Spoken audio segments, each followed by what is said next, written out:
Guys ಎಲ್ಲ ಹೇಗಿದ್ದೀರಾ? ನಾನಂತೂ ತುಂಬ ಚೆನ್ನಾಗಿದ್ದೀನಿ, ನೀವು ಚೆನ್ನಾಗಿದ್ದೀರಾ ಅಂದ್ಕೊಂಡು welcome to Balaji Arya channel. So ನಾವು ಲಾಸ್ಟ್ ವೀಡಿಯೋ ಏನು ಮಾಡಿದ್ವಿ, ಒಬ್ಬಟ್ಟು ಮಾಡಿದ್ವಿ. ಆ ಒಬ್ಬಟ್ಟಿಂದವರೆಗೂ ತುಂಬ ದಿವಸ ಆಗಿದೆ.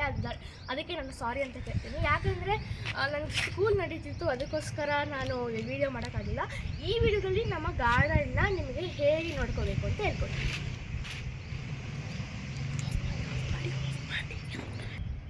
ಸೊ ಗಾಯ್ಸ್, ನೀವು ಪ್ಲ್ಯಾಂಟಿಗೆ ಡೈಲಿ 1 ಜಗ್ ಆಫ್ ವಾಟರ್ ಹಾಕಬೇಕು. ಬನ್ನಿ.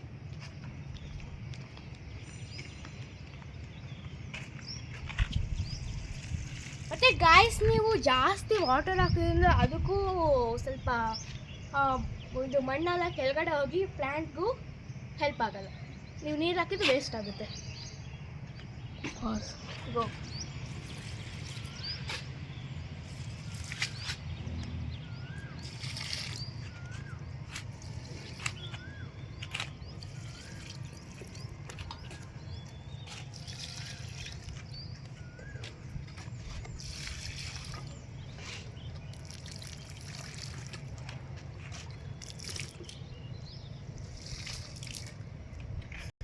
ಸೊ ಗಾಯ್ಸ್, ನೀವು ಮಳೆ ಬಂತು ಅಂತ ಅಂದರೆ ನೀರು ಹಾಕಬೇಕಂದ್ರೆ ನೀವು ಅಷ್ಟೊಂದು ನೀರು ಹಾಕ್ಬೇಡ, ಒಂದು ಚೂರು ನೀರು ಹಾಕಲೇಬೇಕು. ಯಾಕಂದರೆ ಇದು ಸಮ್ಮರಿಂದ ಬೇಗ ಮಣ್ಣು ಒಣಗಿ ಹೋಗುತ್ತೆ.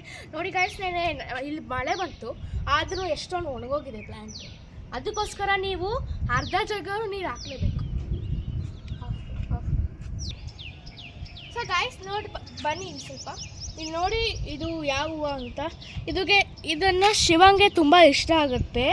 ಸೊ ಇದನ್ನ ನಾವು ಕೈಯಿಂದ ಕೀಳಲೇಬೇಡಿ. ನಿಮ್ಮ ಹತ್ರ ಈ ಪ್ಲ್ಯಾಂಟ್ ಇದೆ, ದಯವಿಟ್ಟು ಕೆಳಗೆ ಇಡಬೇಡಿ. ಹೀಗೆ ತೊಟ್ಟನ ಮೀನ್ಸ್ ಕೆಳಗಡೆ ಸ್ಟೆಮ್ನ ಇಟ್ಕೊಂಡು ಹಿಂಗೆ ಅಲ್ಲಾಡಿಸಿದ್ರೆ ಅದೇ ಬೀಳುತ್ತೆ. ನೋಡಿ ಹಿಂಗೆ ಬಿಟ್ಟು ಇದನ್ನ ಕೈಯಿಂದ ಎತ್ಕೊಂಡು ದೇವ್ರಿಗೆ ಮುಡಿಸ್ಬೇಕು. ಮತ್ತು ಇನ್ನೊಂದು ಹೂವು ಯಾವುದು ಅಂದರೆ ಅದು ತುಂಬೆ ಹೂವು. ನಿಮ್ಮ ಮನೆ ಹತ್ರ ಅಥವಾ ತೋಟದ ಹತ್ರ ತುಂಬ ಇದು ಬೆಳೆದಿರುತ್ತೆ. ಇದು ಡೈಲಿ ಲಿಂಗದ ಮೇಲೆ, ನಿಮ್ಮ ಮನೆ ಲಿಂಗ ಇದೆ, ಲಿಂಗದ ಮೇಲೆ ಇಲ್ಲ, ಶಿವನ ಫೋಟೋದ ಮೇಲೆ ಇದೆ. ಸೊ ಗಾಯ್ಸ್, ಇದು ನೀವು ನೋಡ್ತಾ ಇದ್ದೀರಾ ಬಿರಿಯಾನಿ ಎಲೆ ಅಂತ ಅಂತೀವಿ. ನೀವು ನಾರ್ಮಲಾಗಿ ನೀವು ಇದು ನ್ಯಾಚುರಲಲ್ಲಿ ತಗೊಂಡಿರ್ತೀರ ಅನಿಸುತ್ತೆ. ಯಾವುದಂದರೆ ಅದು ಬ್ರೌನ್ ಕಲರ್ ಇರುತ್ತೆ. ಬ್ರೌನ್ ಕಲರು ಹಾಕಿ ಇದ್ರ ಜೊತೆ ಇದನ್ನ ನೀವು ಎಲ್ಲ ಆದಮೇಲೆ ನೀರು ಹಾಕ್ತಿರಲ್ಲ, ಅದಾದಮೇಲೆ ಇದನ್ನ ನೀವು ಕಟ್ ಮಾಡಿ ಹಾಕ್ತಿರೋ ಹಂಗೆ ಹಾಕ್ತಿರೋ ಅದು ಗೊತ್ತಿಲ್ಲ. ಅದು ಹಾಕಿದ್ರೆ ಸ್ಮೆಲ್ಲು ಸೇಮ್ ನೀವು ಪಲಾವ್ಗಾರು ಹಾಕಿ, ಮೆಂತ್ಯ ಪಲಾವ್, ಮಶ್ರೂಮ್ ಪಲಾವ್, ಪನ್ನೀರ್ ಪಲಾವ್ ಹಾಕಿದ್ರು ಬಿರಿಯಾನಿ ಸ್ಮೆಲ್ಲೇ ಬರೋದು.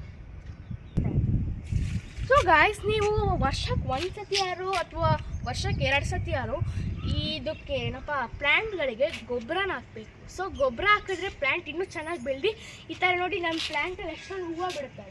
ಆ ಥರ ಹೂವು ಬಿಡುತ್ತೆ ಮತ್ತು ಪ್ಲ್ಯಾಂಟ್ ದೊಡ್ಡದಾಗುತ್ತೆ. ಸೊ ನೀವು ವರ್ಷಕ್ಕೆ 1 ಸತಿ ಅಥವಾ 2 ಸತಿ ನಾವು ಗೊಬ್ಬರ ಹಾಕ್ತಾನೆ ಇರಬೇಕು. ನಾವು ವರ್ಷಕ್ಕೆ 2 ಸತಿ ಗೊಬ್ಬರ ಹಾಕ್ತಾನೆ ಇರ್ತೀವಿ. ಇವಾಗ ನೆಕ್ಸ್ಟ್ ಪಾರ್ಟಲ್ಲಿ ನಿಮಗೆ ಗೊಬ್ಬರ ಎಲ್ಲಿ ಹಾಕಿದ್ದೀವಿ, ಏನೇನು ಹಾಕಿದ್ದೀವಿ ಎಲ್ಲ ತೋರಿಸ್ತೀವಿ. ಸೊ ಗಾಯ್ಸ್, ನಾನು ಲಾಸ್ಟ್ ಪಾರ್ಟಲ್ಲಿ ನಿಮಗೆ ಗೊಬ್ಬರ ಹೇಗೆ ಮಾಡೋದು, ವರ್ಷಕ್ಕೆ 1 ಸತಿ ಅಥವಾ 2 ಸತಿ ಹಾಕಬೇಕು ಅಂದರೆ ಆ ಗೊಬ್ಬರಕ್ಕೆ ಏನೇನು ಹಾಕಬೇಕು ಅಂತ ತೋರಿಸ್ತೀನಿ ಬನ್ನಿ.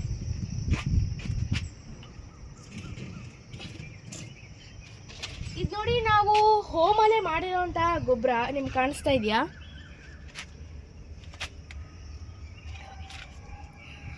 ಸೊ ಇದು ಗೊಬ್ಬರಕ್ಕೆ ಏನೇನು ಹಾಕ್ಬೇಕಂದ್ರೆ ನೀವು ಈರುಳ್ಳಿ ಸಿಪ್ಪೆ, ಬೆಳ್ಳುಳ್ಳಿ ಸಿಪ್ಪೆ ಆ್ಯಂಡ್ ನಿಮಗೆ ಎಲ್ಲರೂ ಈ ಕಡೆ ಸಗಣಿ ಏನಾದ್ರು ಸಿಕ್ಕಿದ್ರೆ ಅದನ್ನ ಹಾಕಿ. ಮತ್ತು ಇನ್ನೊಂದು ಪಾರ್ಟ್ ಏನು ಅಂದರೆ ಇದಕ್ಕೆ ಈರುಳ್ಳಿ ಸಿಪ್ಪೆ, ಬೆಳ್ಳುಳ್ಳಿ ಸಿಪ್ಪೆ ಹಾಕ್ತಿರಲ್ಲ, ಆಗ ಅದು ಸ್ವಲ್ಪ ಡ್ರೈ ಆಗಿರಬೇಕು. ನೀವು ವೆಟ್ಟಾಗಿದ್ದರೆ ಅದಾಗಲ್ಲ. ಮತ್ತು ಇದಕ್ಕೆ ಸ್ವಲ್ಪ ಡೈಲಿ ನೀರು ಹಾಕ್ತಾ ಇರಬೇಕು. ಅದು ಸ್ವಲ್ಪ ಗಟ್ಟಿ ಆದಂಗೆ ಗೊಬ್ಬರ ಆಗ್ತಾ ಇರುತ್ತೆ. ಮತ್ತು ಇದು ಸಗಣಿ ಹಾಕಿಲ್ಲ ಅಂದರೆ ಅದು ಗೊಬ್ಬರ ಆಗೋದಿಲ್ಲ. ನೀವು ಸುಮ್ಮನೆ ಮಾಡಿದ್ದು ವೇಸ್ಟ್ ಆಗುತ್ತೆ. ಸೊ ಗಾಯ್ಸ್, ನೀವು ಈಗ ಈ ವಿಡಿಯೋನ ನೋಡಿದ್ದೀರಾ. ಈ ವಿಡಿಯೋ ಇಷ್ಟ ಆಗಿದೆ ದಯವಿಟ್ಟು ಲೈಕ್ ಮಾಡಿ, ಸಬ್ಸ್ಕ್ರೈಬ್ ಮಾಡಿ.